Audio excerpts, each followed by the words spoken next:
Gelombang tinggi menerjang kawasan pesisir di Manado, Sulawesi Utara. Gelombang tinggi sempat membuat warga panik dan menghindari kawasan pesisir.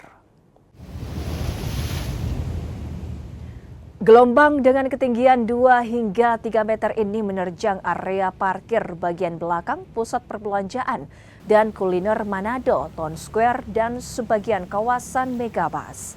Terjangan gelombang sempat membuat sebagian material penahan gelombang berserakan. Tak hanya gelombang tinggi, angin kencang dan hujan lebat juga menerjang kawasan pesisir Manado. Saya sampai sini sekitar jam 10 malam waktu Indonesia Tengah. Ketika saya sampai kemari, saya sudah melihat adanya tinggi ombak sekitar 2-3 meter. Air naik ke permukaan dan volume air sungai juga ikut naik. Anda kan beraktivitas di sini, apa tidak takut atau khawatir dengan banjir rob ini? Tidak, lantaran saya beraktivitas jauh dari garis pantai. Iya.